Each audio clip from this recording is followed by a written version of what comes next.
이번 강의에서는 각의 표현에 대해서 공부해 보도록 하겠습니다. 우리가 각이라고 하면은 두 변을 생각하죠. 두 변이 만났을 때 그때 이루는 요 벌어진 것, 요것이 이제 각도인 거죠. 뭐 이렇게 표현할 수도 있고 아니면 이렇게 표현할 수도 있죠. 어떤 기준이 있고 그 나머지 한 어떤 변이 있어서 그 사이에 벌어진 정도, 이것을 이제 각도라고 얘기합니다. 각도는 각도라고 하는데요. 자, 이 각도를 표현하는 방법에는 크게 두 가지가 있습니다. 먼저 60분법인데요. 이것은 일상생활에서 사용하는 그런 각도가 되겠습니다. 도, 분, 초 이런 것이 이제 각도 단위가 되는데 이것을 60분법이라고 하는 것은 단위가 60진법을 사용합니다. 그래서 60분법이다 이렇게 이제 얘기를 하는데요. 자, 그러면은 각도가 어떻게 정의가 되는지 한번 살펴보겠습니다. 제일 먼저 각도를 정의할 때 몇 도 할 때 그것은 이제 이 직각 90도죠. 90도는 이와 같이 평평한 데에다가 어떤 막대기 또 선을 이렇게 막대기를 이렇게 세우는 거죠. 세웠을 때 그 사이의 각도를 우리는 직각 90도라고 정의를 합니다. 이것을 이제 다르게 수학적 기호로서는 이렇게 쓰죠. 이렇게 직각이다. 네모 형태를 그어서 직각이라는 표시를 나타내게 되는데요. 자, 이 직각을 90도로 정의를 하고 그 다음에 이것을 나누는 거죠. 90도니까 90도의 절반을 나누면 이것이 이제 45도가 되겠고요. 또 이것을 뭐 세 등분을 하게 되면 15도씩 나오겠죠. 자, 이렇게 쭉 나누면 1도라는 것이 이제 나오게 되는 거고요. 그리고 이제 1도를 60등분을 합니다. 60등분을 해서 그것을 이제 60분 이렇게 얘기하는 거죠. 그러니까 1도가 이렇게 있으면 이걸 60등분을 하는 거죠. 아주 세부적으로 해서 그 하나가 이제 하나의 분이 되는 거가 되겠습니다. 또 1분을 또 60등분을 해서 60초로 이렇게 만드는 거죠. 1분을 또 60등분을 해서 그 하나를 60초 이렇게 얘기를 합니다. 우리가 시계를 얘기할 때 60분법을 쓰죠. 시계를 이 60분이 1시간 뭐 이렇게 나타내죠. 자, 그런 것처럼 직각도 60분법을 사용합니다. 그러니까 1도가 60분 60분이 되고요. 1분이 60초가 되는 겁니다. 그러니까 1분을 60등분해서 하나의 1분이 되고 또 1분을 60등분해서 그 하나의 등분이 1초가 되는 거죠. 자, 이와 같이 이제 나타나게 되겠습니다. 자, 앞에서 각을 얘기할 때 두 변 얘기를 했었죠. 두 변에 대해서, 그죠? 두 변이 이루는 요 각, 요것을 이제 60분법으로 표현했을 때 60분법의 그런 정의에 대해서 설명을 했는데요.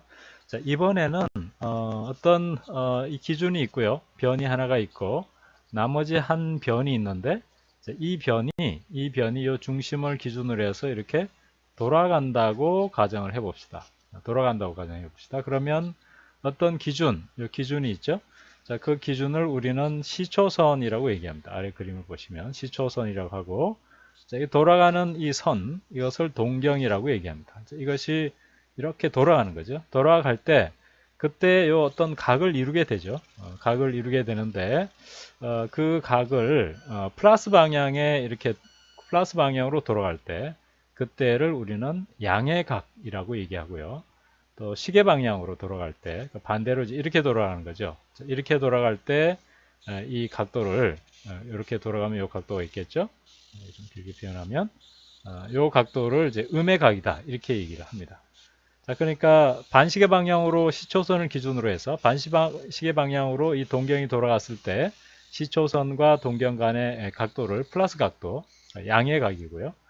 동경이 이제 반대로 돌아가는 거죠. 반대로 돌아갔을 때 이것을 음의 각이다 이렇게 얘기를 합니다.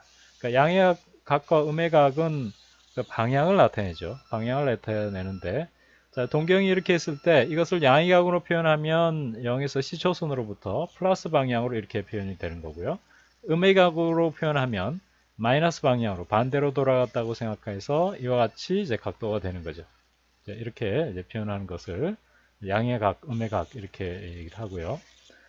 그 다음에 이제 일반각이라고 하는 것은 회전에서 생길 수 있는 각을 이제 일반각이라고 얘기를 합니다. 그러니까 여기서 이 동경이 시초선을 기준으로 해서 이렇게 돌아갔다고 하면 뭐 한 바퀴를 돌아가서 다시 이렇게 올 수 있죠. 자, 여기서는 이제 한 바퀴를 돌고 두 바퀴를 돌고 이렇게 왔잖아요. 자, 그렇게 했을 때 이와 같이 이제 표현이 되는 거죠. 한 바퀴는 360도입니다. 그렇죠? 360도. 자, 우리가 이제 90도, 그죠? 여기에 90도잖아요. 여기 90도, 90도, 90도니까 여기에서 한 바퀴를 쫙 돌아오면 360도가 되겠습니다. 자, 그것을 우리가 알기 때문에 한 바퀴를 돌고 두 바퀴를 돌았으니까 360도 곱하기 2해서 720도가 되겠죠. 그 다음에 알파도 이렇게 되는 겁니다. 그러니까 위치는 같죠. 그죠? 위치는 한 바퀴를 돌고 오나 여기 오나 한 바퀴를 안 돌고 오나 그죠? 두 바퀴를 돌거나 몇 바퀴를 돌고 오든지 간에 이 위치는 사실은 같습니다. 그런데 이제 각도가 몇 바퀴를 돌았느냐 이렇게 표현할 수 있는데 그것을 이제 우리는 일반각이라고 얘기합니다. 자, 일반각을 표현할 때는 몇 바퀴를 돌았는지 여기를 표현해 줘야 되겠죠. 한 바퀴가 돌았으면 n이 이제 1이 되겠고요. 한 바퀴를 안 돌았으면 n이 0이 되겠고요. 그 다음에 마이너스로 돌았으면 n이 마이너스 1이 되겠죠. 그렇게 되고 또 마이너스 두 바퀴를 돌았으면 시계 방향으로 두 바퀴를 돌았으면 마이너스 2가 될 겁니다. 자, 이런 식으로 표현하는 것이 바로 일반각이 되겠습니다. 앞에서 각을 표현할 때 두 가지 방법이 있다고 그랬죠. 60분법과 호도법이 이제 그건데요. 60분법에 대해서는 얘기를 했고, 자, 호도법에 대해서 보겠습니다. 호도법으로 각을 표현하는 방법은 수학이나 물리학에서 편리하게 사용되는 각의 표시 방법입니다. 일반적으로 이제 각을 표시할 때 호도법으로 많이 표현을 하게 되는데요. 먼저 이제 호도법을 먼저 어떻게 정의하는지를 한번 보겠습니다. 1호도 또는 1라디안 이렇게 얘기하는데요. 반지름 R인 원에서 반지름과 같은 길이의 원호에 대한 중심각의 크기를 1호도 또는 1라디안 이렇게 얘기합니다. 이렇게 표현하기도 하고 또 이렇게 영어로 라디안을 라드 이렇게 써서 표현하기도 하는데요. 보통 이제 라디안 각도 요 뒤에 라드를 생략하고 그냥 1을 뭐 이렇게 해도 하게 됩니다. 자, 그러면 이것을 그림으로 보여주고 있는데요. 반지름이 있죠. 원이 있으면 반지름이 있는데 그 반지름만큼의 원둘레를 갔을 때, 그죠? 반지름이 이렇게 있을 때 반지름하고 똑같은 길이의 원호, 길이만큼 원호를 따라서 갔을 때 그때 각도를 우리는 1호도라고 얘기를 합니다. 자, 이렇게 각도를 정해 놓으면 나머지는 이제 여기에 상대적인 거에 되겠죠. 요게 R의 두 배만큼 가면 이거는 이제 2라디안이 되겠죠. 2호도가 되겠죠. 이렇게 2호도. 이런 식으로 이제 정의가 되는데, 이것이 이제 라디안의 정의가 되겠습니다. 60분법과 호도법의 관계를 한번 보겠습니다. 먼저 원주율의 정의를 한번 보겠는데요. 원주율의 정의는 원의 지름분의 원의 둘레의 길이, 그렇죠? 원의 둘레의 길이의 비를 우리는 원주율이라고 얘기합니다. 이것을 이제 파이라고 보통 나타내죠. 원주율을 이제 계산해 보면 이와 같이 3.14159에서 무한히 나가는 그런 수죠. 무한히 이제 계속 반복되지 않는 그런 소수점 수가 되겠습니다. 자, 이렇게 되니까 원의 둘레 L은 2파이R이 되는 거죠. 그렇죠? 2파이R이 됩니다. 자, 그런데 여기에서 R을 1로 놓으면, R을 이제 1로 놓습니다. 1로 놓으면 L이 2파이가 되죠. 2파이. 2파이가 되는, L이 2파이가 되는, 자, 그때 원둘레, 그렇죠? L이 2파이가 되는 거예요. L, 원둘레가 2파이가 되죠. 2파이가 돼요. 자, 이럴 때, 우리가, L일 때 원을 한 바퀴 돌았잖아요. 그러면, 그때의 각도는 어떻게 될까요? 그때의 각도는 360도가 되죠. 그렇죠? 360도가 됩니다. 그래서 2파이 라디안은 360도가 되겠습니다. 이 사실을 이제 우리가 아는 거죠. 자, 그러면 이 사실로부터 2와 2를 양변에 나눠주면 파이 라디안은 180도라는 사실을 우리가 알게 됩니다. 자, 요거를 이제 잘 기억해 둬야 되겠죠. 라디안과 각도의 60분법의 관계 요것이다 이렇게 생각하면 되겠습니다. 그러니까 180도가 요만큼 갔을 때, 각도 요만큼 갔을 때 그때의 이 라디안 각도로 하면 파이 라디안이 된다 이렇게 볼 수가 있습니다. 자, 그러면 60분법의 알파도와 호도법의 세타 라디안의 이제 관계식을 유도할 수 있는데요. 자, 이것이 표현 방법만 달랐지 사실은 같은 거잖아요. 각도라는 것이 60분법이나 이 라디안이나 같은 거죠. 왜냐하면 이 같은 어떤 거에 대해서 기준만 다르게 했죠. 기준만 다르게 했는데 다르게 표현했지만 여전히 그 각도는 비례합니다. 라디안이나 60분법이나 서로 다 비례하는 거죠. 자, 그래서 180도일 때 파이 라디안이다 이렇게 놓으면 이거 분수식을 표현했죠. 알파도일 때 세타 라디안이 되는 거예요. 그러니까 이렇게 알파도가 될 때 이것들 라디안으로 표현하면 라디안 이렇게 세타 라디안이 되는 겁니다. 자, 그러니까 180도 분의 파이는 알파도 분의 세타 라디안 이렇게 되는 거죠. 자, 이 비례식이 그대로 성립합니다. 우리가 분수식으로 표현할 때처럼 똑같이 이 비례식이 성립하죠. 우리 분수에서 분모가 뭐가 되느냐가 중요한 게 아니라 분모와 분자 간의 그 비가 중요하다 그랬죠. 왜냐하면 분모를 2를 곱해서 분모를 다르게 표현하면 분자에도 2를 곱하면 똑같이 이제 그 값이 똑같게 되기 때문에 이제 그런다고 했는데요. 하여튼 이 비례식으로 이와 같이 표현할 수가 있습니다. 그리고 이것을 이제 비례 관계로 표현하면 파이 라디안일 때 180도는 세타 라디안일 때 알파 도하고 같다. 이 비가 그대로 성립한다는 거죠. 이 비 관계가 성립하기 때문에 이와 같이 이제 다 놓을 수가 있고 이와 같이 놓을 수 있습니다. 그러니까 알파도가 이만큼이면 360도에 대해서 2파이니까 알파도일 때는 세타 라디안만큼의 그렇게 각도로 표현이 된다라는 거예요. 이것이 이제 비례식으로 표현한 거죠. 자, 그러면 요거를 그대로 이용해서 값을 구할 수가 있습니다. 예를 들면 30도를 라디안으로 표현하면 어떻게 되냐면 180도분의 파이죠. 그죠? 180도가 파이니까 그 다음에 30도는 몇 라디안이냐 이렇게 놓으면 되죠. 그래서 세타는 180도분의 파이 곱하기 30도 이렇게 되는 거죠. 그래서 도도 이제 이것이 단위가 약분이 되고요. 30을 나누면 분자분모에 6이 됩니다. 6분의 파이가 되겠죠. 자, 이런 식으로 구할 수가 있고요. 자, 거꾸로 6분의 파이가 주어졌을 때 구하는 방법은 180도의 파이니까 그 다음에 세타가 6분의 파이죠. 6분의 파이가 주어졌고 그 다음에 알파 라디안이죠. 알파도죠. 그럼 몇 도인가 알파가 그 얘기죠. 자, 이것을 풀면 자, 알파를 양변에 나눠줍니다. 그러면 알파도가 이제 왼쪽에 나타나죠. 이렇게 180도는 6분의 파이입니다. 그렇죠? 6분의 파이. 자, 이렇게 됩니다. 자, 이걸 그냥 6분의 파이로 쓸 수 있죠. 자, 그러면 알파도는 이게 이쪽으로 가니까 6분의 파이 우변은 180도 분의 파이를 나눠주면 이렇게 되겠죠. 180도 이렇게 이제 곱해지니까 파이 없어지고 6, 3, 18 이렇게 됩니다. 그래서 30도를 구할 수가 있죠. 자, 그래서 파이는 180도다. 요것만 잘 기억해 두고 비례 관계가 있다라는 사실만 알면 그대로 이제 60분법을 라디안을 60분법으로 각도로 그렇게 변환할 수가 있습니다.